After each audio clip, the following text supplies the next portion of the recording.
Gênesis capítulo 15.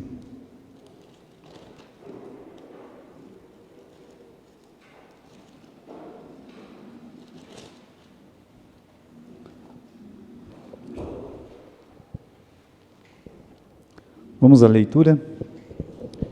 Depois destas coisas, veio a palavra do Senhor a Abrão em visão, dizendo: Não temas, Abrão, eu sou o teu escudo, o teu grandíssimo galardão. Então disse Abrão: Senhor Deus, que me hás de dar? Pois eu ando sem filhos, e o mordomo da minha casa é o Damasceno, Eliezer. Disse mais Abrão: Eis que não me tens dado semente, e eis que um nascido na minha casa será o meu herdeiro. E eis que veio a palavra do Senhor a ele, dizendo: Este não será o teu herdeiro, mas aquele que de ti será gerado, esse será o seu herdeiro. E então o levou para fora e disse: Olhe agora para os céus e conta as estrelas, se é que podes contar. E disse-lhe: Assim será a tua semente. E creu ele no Senhor, e foi-lhe imputado isto por justiça. Disse-lhe mais: Eu sou o Senhor que te tirei de Ur dos Caldeus, para dar-te a ti esta terra para a herdares. E disse ele: Senhor Deus, como saberei que vou herdá-la? E disse-lhe: Toma uma bezerra de 3 anos, uma cabra de 3 anos, e um carneiro de 3 anos, e uma rolinha e um pombinho. E trouxe-lhe todos estes, e partiu-os pelo meio, e pôs cada parte deles em frente da outra, mas as aves não partiu. E as aves desciam sobre os cadáveres, Abraão, porém, as enxotava. E pondo-se o sol, um profundo sono caiu sobre Abrão, e eis que um grande espanto e grande escuridão caíram sobre ele. Então disse a Abrão: Saibas de certo que peregrina será a tua semente em terra que não é sua, e servi-los-á e afligi-la-ão 400 anos. Mas também eu julgarei a gente a qual servirão, e depois sairão com grande fazenda, e tu irás a teus pais em paz. Em boa velhice serás sepultado, e a 4ª geração tornará para cá, porque a medida da injustiça dos amorreus ainda não está cheia. E aconteceu que, posto o sol, houve trevas, e eis um forno de fumaça e uma tocha de fogo que passou por aquelas metades. Naquele mesmo dia, fez o Senhor um concerto com Abrão, dizendo: A tua semente tenho dado esta terra, desde o rio do Egito até o grande rio Eufrates, e o Queneu, e o Quenezeu, e o Cadmoneu, e o Eteu, o Ferezeu, e os Refaíns, o Amorreu, o Cananeu, o Gerguseu e o Jebuseu. Muito bem. O que fazer quando ficamos fracos no meio do caminho? É o que está acontecendo aqui no capítulo 15 do livro de Gênesis. Só para recordar, o que aconteceu no nosso capítulo na semana passada? O Abraão, ele teve que lutar contra o mundo. Como contra o mundo? Ele lutou contra os reis do mundo. Quedorlaomer e os seus amigos ali que vieram da Mesopotâmia, da Babilônia, e eles já tinham mesmo feito escravos muitos outros reis, e eles só confirmaram a supremacia, vencendo os gigantes no sul da Palestina. Depois desceram um pouco mais, venceram os amalequitas e outros povos, subiram, venceram aquela confederação de 5 reis, de Sodoma, Gomorra, Adimá, Zeboim, Zoar, e foi embora. Nisso levaram o Ló, e o Abrão entrou na guerra. Quando o Abrão entra nessa guerra, ele luta contra o mundo, como nós devemos lutar contra o mundo. E aí acabou a guerra, porque ele venceu o mundo, ele venceu aquela batalha.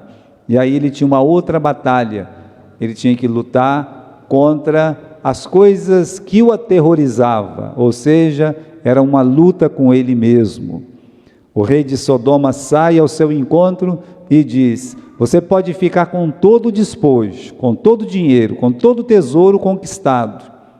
Agora vocês imaginem, o que seria o tesouro de 11 reinos? E aí o Abrão, meus irmãos, ele tem a oportunidade de dar continuidade a um fantasma, a um problema sério que tinha na sua vida, que era a questão financeira, o dinheiro. Mas Deus deu uma chance para ele, e ali estava, meus irmãos, a chance. E nesse momento veio ao socorro Melquisedeque, ensinou para ele: Abraão, o Deus Altíssimo, possuidor dos céus e da terra, você serve a Ele. E aquilo ficou no coração do Abraão. E o Abraão então, sabendo que se ele é servo de Deus, e Deus, ele é dono do céu e da terra, não ia ser o rei de Sodoma que iria comprá-lo. Então ele não se vendeu. Quando o rei disse: pega o dinheiro e me deixa as almas, não, pega o dinheiro, e só fica com as almas. Ele não abriu mão, ele disse: olha, você pode ficar com o seu dinheiro, eu não quero nada. Ou seja, ele valorizou as almas. É a primeira vez que ele faz isso, que ele, entre as almas e o dinheiro, ele escolhe as almas. Então Abraão venceu um problema que o atormentava há muito tempo. Mas tem outros problemas que atormentam o Abraão, como nós vamos ver aqui, Tem um temor aqui natural, o temor natural de um crente. Olha o versículo 1: depois destas coisas veio a palavra do Senhor a Abrão em visão, dizendo: não temas, Abrão, eu sou o teu escudo, o teu grandíssimo galardão.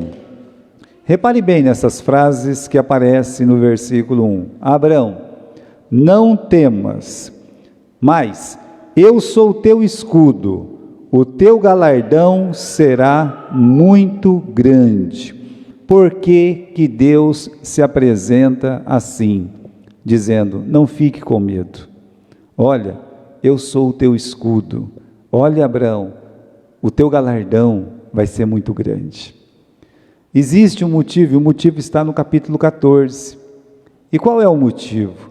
O motivo é que realmente ele recusou muito dinheiro, ele recusou muitas coisas.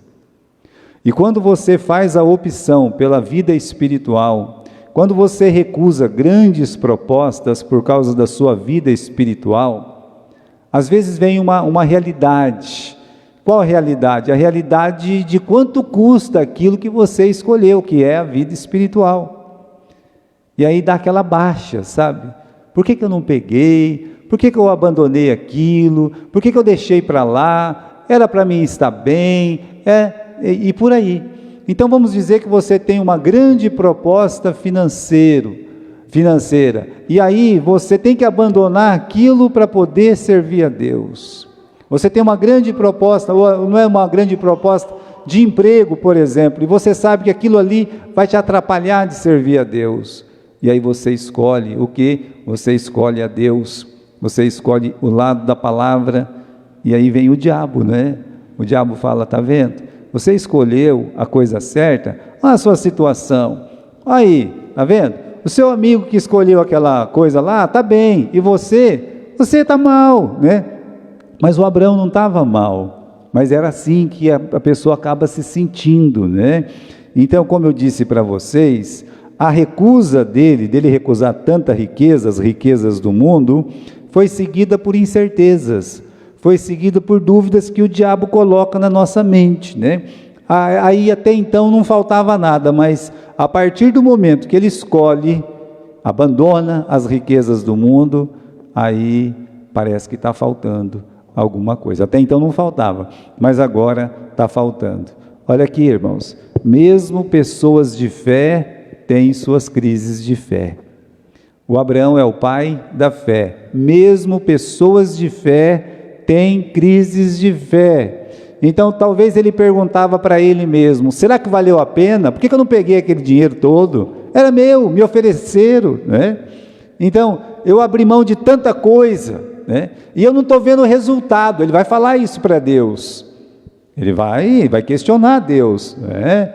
Aqui eu não estou vendo o resultado da promessa, eu vou fazer de você uma grande nação. Que grande nação? Só é eu e Sara, nem filho eu tenho. Ele vai falar isso para Deus. Olha, parecia que Deus já não era mais suficiente. Ele está dizendo aqui para Deus no capítulo 15, né? E no versículo, o que me darás, né? Eu acho que é o versículo... Deixa eu achar o versículo aqui, né? Deixa eu ver aqui. Não achei, também não achou, né? Toma lá. Não encontrei. Versículo 2, perdão. Obrigado, irmão Renato, né? Então disse Abraão, Senhor Jeová, o que me darás? Né? Olha só, o coração do Abraão está assim. O coração do Abraão, ele quer alguma coisa, mas ele acabou de abrir mão de muita coisa. E o diabo está ali falando na cabeça dele, agora você não tem nada, né? Você não tem nada, você abriu mão de tudo, agora você não tem nada. E agora ele está perguntando para Deus, e aí Deus, o que é que o Senhor vai me dar? Irmãos, é Deus que vem e nos socorre dessas crises que nós temos. Eu quero que você não se esqueça disso, mesmo uma pessoa de fé tem uma crise de fé. Parece que vai faltar alguma coisa. É o que aconteceu com Abraão. Aí Deus vem em socorro. Deus vem fazer o quê? Né? Ele vem, olha só no versículo 1 do capítulo 15, depois destas coisas. Que coisas? Depois que ele recusou as riquezas do mundo. É por isso que tem essa frase, depois destas coisas, tá? Veio a palavra de Deus, né? E a frase, não temas. Olha só. Primeira coisa que Deus fala para o Abraão, eu não quero que você fique chateado, eu não quero que você fique assustado com essa situação. Essa frase, não temas, geralmente aparece quando um coração está meio incomodado na Bíblia. Essa frase, não temas, quando ela aparece, é porque alguém está com algum problema e está com alguma crise de fé também, como aconteceu com Jacó. Que Deus aparece para um Jacó e fala, não temas, ele está fugindo do irmão dele, e Deus fala para ele, olha, não temas Jacó, né? O Josué, é a primeira vez que ele vai lutar sozinho sem o Moisés, e ele está com medo.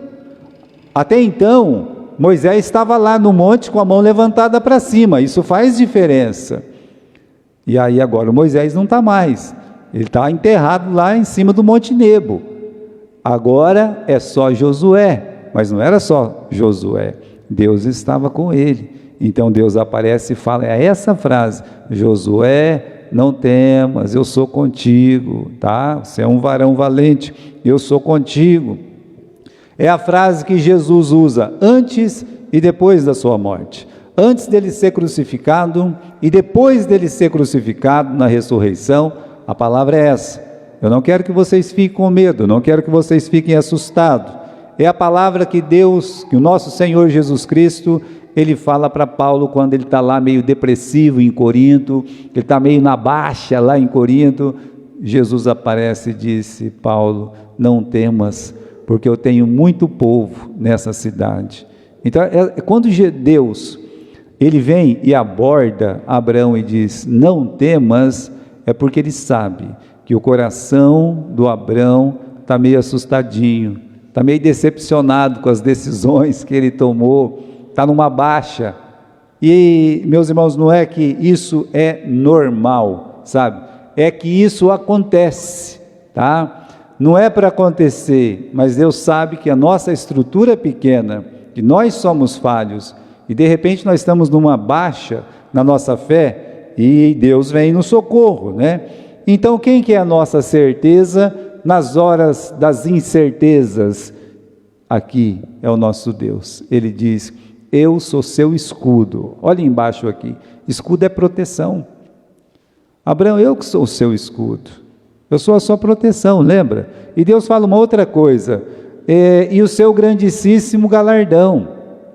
O que Deus está querendo dizer com isso? Eu sou escudo e galardão. Deus está dizendo para ele, eu te protejo e eu sou o teu galardão. Eu sou a fonte de todas as bênçãos que você vai receber em vida e pós-vida. Tá? A descendência de Abraão, que é o povo de Israel, ainda está, o quê? Está recebendo as bênçãos que nós vamos ver ainda hoje aqui no capítulo 15. Veja só, Deus, Ele não é só o nosso protetor, aquele que nos guarda, Ele é a nossa bênção. Quer bênção maior? Eu deixei as riquezas de Sodoma, todas as riquezas, aquele tesouro, eu deixei. Meus irmãos, que é isso comparado com Deus? Com a presença de Deus, servir a Deus, é incomparável. Então vamos continuar, né? Aí o Abraão começa a se queixar, Deus se apresenta, Deus diz que é o seu grande galardão. No versículo 2, então disse Abraão, Senhor Jeová, ou Senhor Deus, depende da sua tradução, que me has de dar? Pois eu ando sem filhos, e o mordomo da minha casa é o Damasceno Eliezer. Olha essa pergunta aqui, apenas se queixar ou queixar-se a Deus? Uma dessas duas coisas não é espiritual e a outra é espiritual. Não é espiritual quando nós apenas nos queixamos, mas queixar-se a Deus faz parte da nossa vida espiritual. Olha a diferença, às vezes nós passamos a reclamar de tudo. Há um descontentamento medonho, triste. A vida do crente, ele mesmo fala, minha vida é uma droga, tá? Bom, né? Depois que eu me converti, parece que as coisas só pioraram, eu acho que não vale a pena servir a Deus. A pessoa vai reclamando, reclama da família, reclama da vida dele, reclama do trabalho, reclama disso, reclama daquilo. Bom, isso não é espiritual, isso é apenas se queixar, e tem um motivo porque nós apenas nos queixamos, né? Você perde o foco. Quando você deixa de olhar para Cristo, você só vai se queixar. Sabe aquele crente que se torna uma pessoa resmunguenta o tempo todo? Falta foco para ele, ele parou de olhar para Jesus. Porque nós nos esquecemos do que Jesus já fez, porque se nos lembrássemos do que Jesus já fez, não ficaríamos reclamando. O que Jesus fez? Ele morreu na cruz por nós. Então, quando não olhamos para Cristo, para a obra de Jesus, paramos de agradecer e passamos a reclamar. Porque, irmãos, nós perdemos o gosto pelas promessas de Deus. Esse é outro motivo. Sabe a promessa que Deus fez de vida eterna, de uma vida abundante, mas essa vida abundante é uma vida espiritual abundante nele, em Cristo Jesus. Nós perdemos o gosto pelas promessas de Deus e passamos a ter o gosto só nas coisas deste mundo. Então, quando nós perdemos o foco, nos esquecemos do que Jesus fez na cruz, perdemos o gosto pelas promessas e mais um motivo ainda, né? Permitimos que todas as circunstâncias contrárias tomem conta da nossa cabeça, do nosso pensamento, da nossa mente. Olha, o Abraão foi perdendo o foco, ele foi perdendo o gosto pelas promessas de que ele seria uma grande nação, ele seria uma bênção. Ele já tinha até esquecido o que Deus fez com ele, de como Deus tinha cuidado dele, e agora ele permitiu que aquele momento, de baixa, porque recusou as riquezas do mundo, tomasse conta do seu coração. E quando nós permitimos isso, aí, irmãos, fica difícil. Tem pessoas que é difícil de se recuperar, é muito difícil. A minha irmã Sandra, um tempo ela foi membro lá da Primeira Igreja Batista de Londrina, E tinha o pastor Glênio lá, né? Eu assisti alguns cultos com o pastor Glênio. Antes de vir para Veracruz, quando eu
fale com ele. E aí o Abraão falou com ele, e falou essas coisas que nós lemos aqui no versículo 2, e depois também, meus irmãos, no versículo 4, e por diante, né? Nós somos aconselhados a chegar na presença de Deus, a fazer conhecidas todas as nossas petições na presença de Deus. Temos esse versículo no livro de Salmos: derramei a minha queixa perante a sua face, expus-lhe a minha angústia. Você não está contente? Tem alguma coisa acontecendo que você não está contente? Aí o que a pessoa faz? Ela vai ficar... Antigamente ela chamava alguém e ficava reclamando. Depois, por um tempo, pegava o telefone e ficava reclamando. Hoje não, hoje mudou, né? Hoje a pessoa vai na rede social e fica lá, colocando um monte de bobagem, se queixando. Aí o mundo inteiro tem que saber o que está acontecendo de ruim na vida daquela pessoa, né? E às vezes essa pessoa é crente, é uma pessoa que serve a Deus. Olha aqui, né? A Ana, meus irmãos, quando ela estava com problema, a rival dela, Penina, atormentando, e não podia ter filho, etc., ela tinha que reclamar. Ela foi reclamar para quem? Foi lá para Deus. Chegou na presença de Deus. A palavra do Senhor diz, lá no livro de 1 Samuel, que ela derramou a sua alma perante o Senhor. Ela fez uma entrega. Entrega o teu caminho ao Senhor, confia nele e ele tudo fará. Entregar, confiar e descansar, é o que ela fez. Bem, é o que o Abraão vai fazer, que ele está se queixando para Deus, para a pessoa certa, colocou na mão do Senhor, né? E o que Deus fez para tranquilizá-lo? Qual que foi aqui, meus irmãos, o processo que Deus usou, né? Bom, como eu disse, primeiro ele mostra quem ele é: eu sou teu escudo, o grandíssimo galardão. Agora, segundo, Deus tem que colocar as coisas no lugar. Se existe uma falha aqui de Abraão, essa falha tem que ser corrigida, tá? E o que Deus faz? Deus vai corrigir, vai repreender aquele espírito de incredulidade. O pai da fé está sem fé, então agora Deus vai repreender aquele espírito de incredulidade, né? Ele diz assim no versículo 2, deixa eu ver aqui, versículo 4, né? Então veio a palavra do Senhor a ele dizendo: este não será o teu herdeiro, mas aquele que de ti será gerado, este será o teu herdeiro. Ou seja, Deus olha para ele e fala: você está errado. Não é o Eliezer ou Eliezer que vai tomar conta das suas coisas. Ele não é a sua continuidade, e nem a continuidade dos homens de fé. Não, é um que vai sair de ti, vai ser gerado de ti. Ou seja, a promessa de Deus não é pela metade. As promessas de Deus não param pelo meio do caminho. As promessas de Deus não se quebram porque nós somos incrédulos. Não, e nós vamos ver isso hoje. Então Deus, Ele primeiro, mostra quem Ele é. Segundo, Ele corrige. Ele fala: você está errado, você está enganado, não tem nada a ver com Eliezer, tem a ver comigo, com o meu poder, com a minha glória. E aí, em terceiro, Ele reafirma as promessas. Agora, Deus olha para ele e fala assim: sai para fora, versículo 5, e o levou para fora e disse: olha agora para os céus e conta as estrelas, se pode contar, e disse: assim será a sua semente. Agora Deus fez uma promessa, meus irmãos. Antes era: olha, você vai ser uma grande nação. Como é que será que vai ser essa grande nação? Agora no capítulo 15 Deus joga ele para fora e fala: tá aí, tá vendo as estrelas? Dependendo do lugar que você estiver, você vê tanta estrela, estrela, estrela, estrela, estrela. Lá no sítio do meu avô, e qualquer sítio talvez desse Brasil, mas dormir em sítio tem essa vantagem muitas vezes, porque não tem as luzes da cidade para rivalizar com nada. Aí você olha para cima, você vê muito mais estrela. A noite escura, com aquele monte de estrela, estrela, estrela, estrela, estrela. É bem provável, meus irmãos, que esse monte de estrela, assim, quando você não tem nada, a não ser as estrelas mesmo, que você vê o Abraão olhando para cima, Isso quer dizer que era de noite, quando Abraão e Deus estavam conversando, E aí Deus fala: está vendo? Assim vai ser a sua semente. Bem, não se sabe o quanto de bilhões ou trilhões, ou sabe lá, ulhões de estrelas que existe neste mundo. E alguém disse: não tem tanto israelita assim. Se Deus está falando que é, porque é. Em vez de eu duvidar de Deus e acreditar numa bobagem que me diz, eu acredito em Deus e deixo a bobagem do lado. É isso aí mesmo, E outra coisa, os descendentes de Abraão não são apenas o povo de Israel.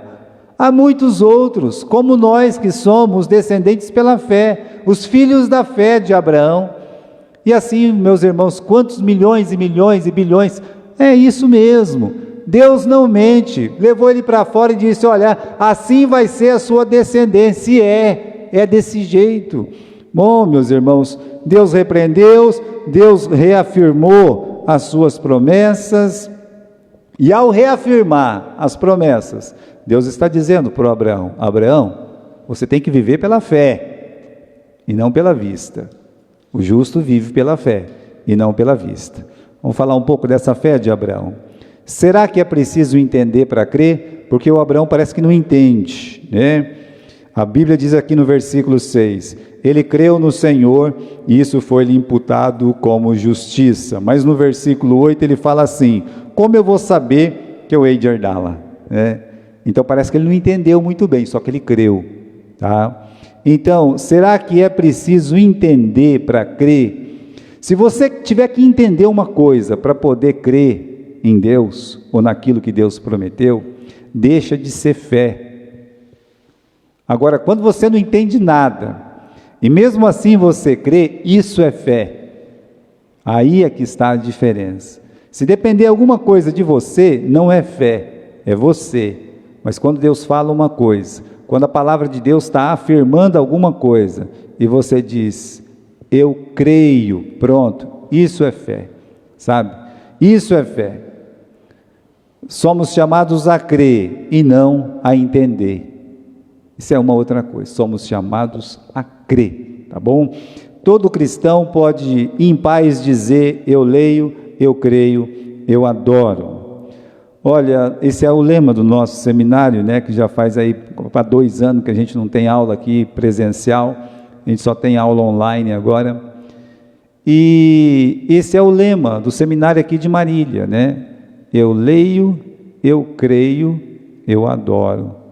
Então, quem já teve aula com a gente que sabe que a gente tem essa frase: eu leio, eu creio, eu adoro. É assim, né? Então, essa é a fé de Abraão, e é essa fé de Abraão que agrada a Deus. Por quê? Se você pensar, o que o Abraão tinha para crer? O que ele fez para crer, né? Mas o que ele tinha? Somente a palavra de Deus, promessas, é o que ele tinha. Mas a palavra do Senhor diz que a fé vem pelo ouvir, o ouvir da palavra. Então ele está no caminho certo. Ele só tinha as promessas de Deus e é o que basta para nós. Agora, o que ele fez para merecer o reconhecimento de Deus? Porque tem muitas pessoas que falam assim: não, é porque o Abraão mereceu. Não, ele não merecia nada. Se ele merece, então não é fé. Ah, porque ele foi circuncidado. Nem estava ainda circuncidado. Circuncisão é lá na frente. Aqui no capítulo 15 não tem circuncisão, tá? Então, quando um israelita fala de circuncisão por causa da fé do Abraão, completamente errado. Aqui diz a palavra de Deus no versículo 6, eu quero que você leia comigo aqui o versículo 6. O que diz o versículo 6?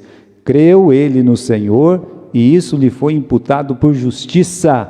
Não tem circuncisão, não tem obra caridosa nenhuma por parte do Abraão, ele não pode se gloriar de obras, não tem lei, tá?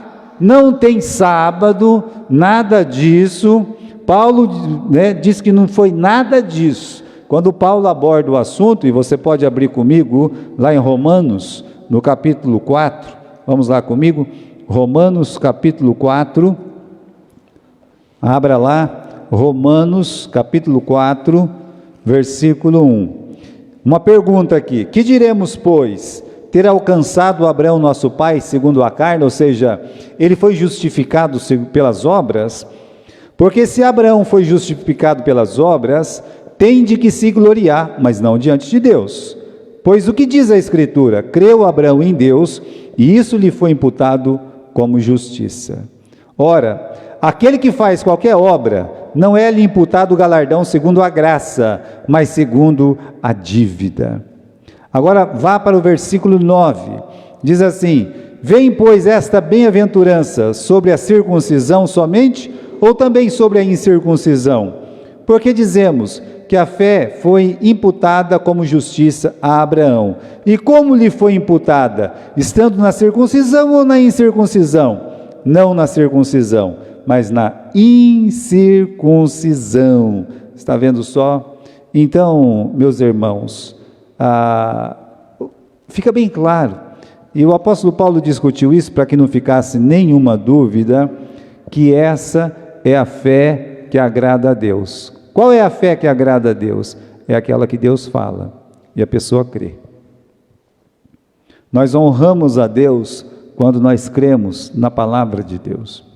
Eu acho que o Novo Testamento tem um exemplo bem claro disso, naquela situação que Jesus, ele entra no barco de Pedro e manda que ele reme até o meio do mar. Aí ele diz assim: Pedro, lança as redes. E o Pedro olha e diz: Senhor, nós pescamos a noite toda e não encontramos peixe algum.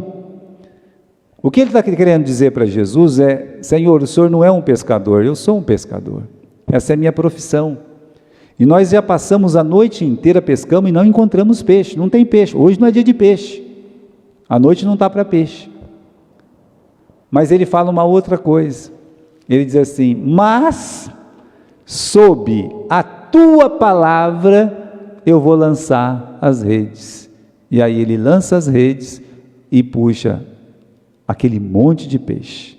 Veja só, as circunstâncias contrárias, havia uma dúvida ali, no momento, porque ele fala: eu não consigo entender essa ordem, porque aqui quem é o pescador sou eu, então eu é que sei das coisas, porém, é Jesus que falou, é Deus falando, é a palavra de Deus.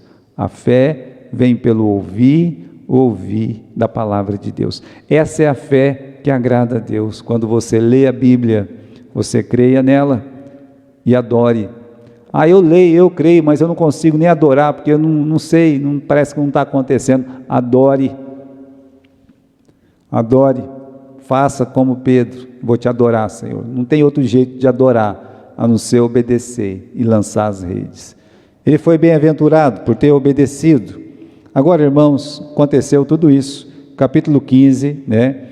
E aqui, no versículo 10, versículo 9, versículo 8, perdão. E disse ele, o Abraão, Senhor Jeová, como é que eu vou saber que eu vou herdar essa terra? Porque Deus disse no versículo 7, eu sou o Senhor que te tirei do Ur dos Caldeus e vou te dar esta terra, você vai herdar essa terra, vou te dar, você não vai comprar não, você vai herdar essa terra, eu vou dar ela de presente para você. O Abraão tem uma pergunta, mas então como é que eu vou fazer para ganhar essa terra aqui? Como é que eu vou fazer? Lembra que fizeram uma pergunta parecida para Jesus? Senhor, o que eu preciso fazer para herdar a vida eterna? Bom, se a herança você não tem que fazer nada, né? É tua já, você vai ganhar, é tua, é um presente para você. Aqui, meus irmãos, a pergunta é sobre a terra. Senhor, o que eu preciso fazer para herdar essa terra que o Senhor vai me dar? Como é que eu vou saber que vai ser minha?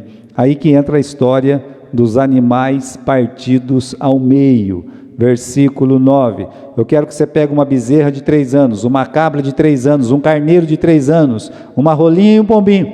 Você vai pegar esses 5 animais aí, tá? Versículo 10, e trouxe todos eles e partiu-os pelo meio, e pôs cada um deles em frente, a metade, né? Uma em frente à outra, mas as aves não partiu. Ok, então Abraão, ele faz o que Deus manda, ele pega o quê? Ele pega a bezerra, sacrifica, parte no meio, a cabra da mesma forma, o carneiro da mesma forma, só o rolinho e a pombinha que não foram partidos, mas os animais grandes foram partidos.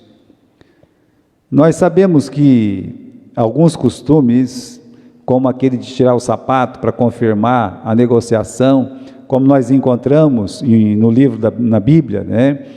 Então era um costume, meus irmãos, o quê? Para garantir que a promessa foi feita, garantir a promessa, partir esses animais e passar no meio, só que as duas partes passavam no meio. Então vamos dizer que um homem estava fazendo um pacto com o outro, um pacto, e aí então eles partiam uma novilha, tá bom? Metade da novilha para cá, metade da novilha para lá, e aí o que ele fazia? Passava no meio, tá? E o outro também passava no meio. Os dois estavam dizendo, é um pacto de sangue, um pacto de morte, então estão fazendo um pacto, e é isso que Deus está fazendo com Abraão, Deus está fazendo um pacto. Agora, meus irmãos, só Deus passou pelas partes. Você vai ver aqui, que o Abraão, depois que ele fez isso aí, no versículo 12, pondo-se o sol, um profundo sono caiu sobre o Abraão. Ele partiu os animais, mas ele não passou por dentro. Mas calma lá, não é um pacto? Os dois não têm que passar por dentro se é um pacto? Para dizer, eu vou cumprir? Tem, só que Deus não permitiu que o Abraão passasse. Então ele não fez um pacto sim, tá? Calma, ele dormiu, ok? E aí no versículo 17, sucedeu que posto o sol, houve escuridão, um forno de fumaça, uma tocha de fogo, que passou por aquelas metades. Deus, ele passa, tá bom? Deus, ele passa para dizer assim, eu vou cumprir esse pacto. Deus, ele faz um pacto, mas ele sabe que o homem, ele não tem capacidade, o homem, ele não tem condições. É por isso que no capítulo 17, quando Deus faz as promessas, está apenas na primeira pessoa do singular. Eu farei eu multiplicarei, eu darei. Nunca fala, faremos, daremos, multiplicaremos. Não, não, porque Deus é que faz. Ele sabe que se dependesse de Abraão e de Sara, nem filhos eles podiam ter, mas Deus fez uma promessa. E Deus, quando Ele faz uma promessa, Ele cumpre as promessas que Ele faz. É por isso que Ele não permitiu que Abraão passasse, porque Ele sabia que o Abraão não podia cumprir pacto nenhum, e o homem não podia cumprir. Mas Ele passa, porque Ele é Deus, e o que Ele diz vai acontecer. Ou seja, o nosso pacto com Deus de salvação não é porque nós conseguimos cumprir alguma coisa, é porque Ele fez, é porque Ele morreu na cruz. A nossa garantia de eternidade na sua santa presença não é porque eu sou bom, não é porque eu sou uma pessoa diferenciada nesse mundo, é porque Ele morreu na cruz, é porque Ele pagou o preço, é porque a porta está aberta lá, porque além dele ser a porta, Ele abriu a porta, é só por isso. Ou seja, as promessas é nele o sim, como diz o apóstolo Paulo. E em todas quantas são as promessas de Deus, temos nele o sim. Nele é Deus, é o nosso Senhor Jesus Cristo. Então só Deus passou, o que mostra que a aliança era incondicional, que o seu cumprimento dependia exclusivamente de Deus. E o Abraão nisso tudo? Bom, o que Deus fez com Abraão? Vamos voltar no versículo 12. Pondo-se o sol, um profundo sono. Sono também é um descanso, correto? O que nós devemos fazer? Entrega o teu caminho ao Senhor. O que mais? Confia nele. E o próximo passo? E Ele vai fazer tudo. Ou seja, descanse, tá? Você tem que descansar em Deus. É o que está acontecendo aqui. Muito bem, meus irmãos, Deus, Ele prevê o futuro nessa visão, porque Ele sabe tudo, então Ele conta para o Abraão tudo que vai acontecer, no versículo 12, vamos lá. E pondo-se o sol, um profundo sono caiu sobre Abraão, e eis que grande espanto e grande escuridão caíram sobre ele. Então disse Abraão: saibas com certeza que peregrina será a tua semente em terra que não é sua, e servi-los-á, e afligi-la-ão 400 anos, mas também eu julgarei a gente a qual servirão, e depois sairão com grande fazenda, e tu irás a teus pais em paz, em boa velhice será sepultado. Nesse momento que ele dorme, ele tem o quê? Ele é atormentado por alguns pesadelos. O Abraão é atormentado por pesadelo. E Deus faz o seguinte: Deus, ele vai responder a pergunta no versículo 8. Qual é a pergunta do versículo 8? Como eu hei de herdá-la? Deus vai explicar aqui. Deus fala para ele: olha, eu vou antecipar, vocês vão ser peregrino em terra estranha, versículo 13, né? Sua semente vai peregrinar, olha, vocês vão ficar escravos lá, versículo 13, né? E vão ficar por 400 anos. Nós sabemos que tudo isso aconteceu. Deus disse que ia punir os egípcios no versículo 14, e que eles seriam libertados com grandes riquezas, também no versículo 14. Tudo isso aconteceu. E aí, meus irmãos, e quanto a Abraão? Você vai morrer de morte morrida naturalmente, né? Versículo 15: e tu irás a teus pais, e em boa velhice será sepultado. Bem, irmãos, é o futuro previsto por Deus. Nós vamos estudar tudo isso no livro de Êxodo, quando nós chegarmos no livro de Êxodo, tá bom? Agora, aqui no versículo 17, do sol à tocha de fogo. Olha aqui: sucedeu que, posto o sol, houve escuridão, e um forno de fumaça e uma tocha de fogo que passou por aquelas metades. Posto o sol, houve grandes trevas. Isso aqui, irmãos, é uma profecia que está acontecendo aqui.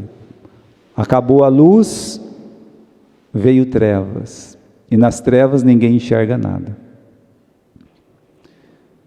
José, ele fica sabendo que o pai dele está doente, ele desce até o pai dele, e a palavra de Deus diz que o pai dele morreu, que é o Jacó. E naquele momento, o José, ele fecha os olhos do seu pai. Os olhos do seu pai são fechados. E quando os olhos de Jacó são fechados, começa toda a dor e toda a aflição dos filhos de Israel.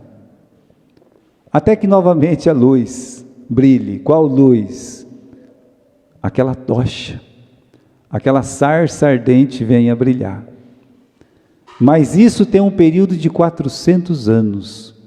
O que está acontecendo aqui é um momento profético. No versículo 17, acabou a luz, posto o sol, houve escuridão. Aí veio o forno de fumaça. Aonde é que os filhos de Israel trabalhavam? No Egito? Num forno. Um forno de fumaça, sabe? Fogareiro, fumegante. É a vida de sofrimento dos israelitas lá no Egito, nos fornos. E aí vem a tocha de fogo, representa o livramento de Deus. Olha, por mais densas que foram as trevas, a sarça brilhou, e nós temos aquelas duas luminárias, né? Durante o dia tinha nuvem, e de noite tinha o quê? Uma bola de fogo, iluminando o povo de Deus, para que eles saíssem daquela aflição. Para terminar o nosso estudo hoje, para não ficar nada para a semana que vem, tem um versículo aqui, que é o versículo 11. As aves desciam sobre os cadáveres, e Abraão ficava enxotando, né? Antes dele deitar e dormir, então ele ficava enxotando as aves para não ficar as aves, né? Os corvos, sabe? As aves de rapina, para não ficar comendo ali aquelas carnes que foram divididas.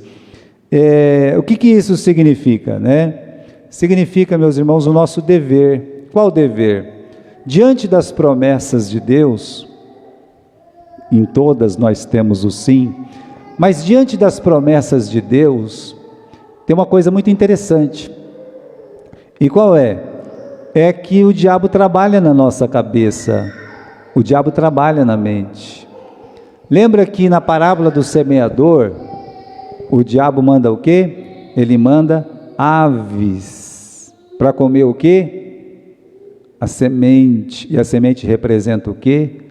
A palavra de Deus. Então as aves são enviadas pelo inimigo para comer a palavra de Deus, tirar a palavra de Deus do nosso coração. Então você tem promessas de Deus, você também tem promessas. Abraão teve, mas você também tem. E quando o diabo quiser tirar uma ou outra, ou querer tirar todas as promessas, porque ele consegue muitas vezes, você faça como Abraão, enxote, expulse, né? Então, quando as aves, que são os pensamentos inúteis, os enviados pelo Satanás, quiser atacar os nossos sacrifícios, né, nós devemos espantá-los.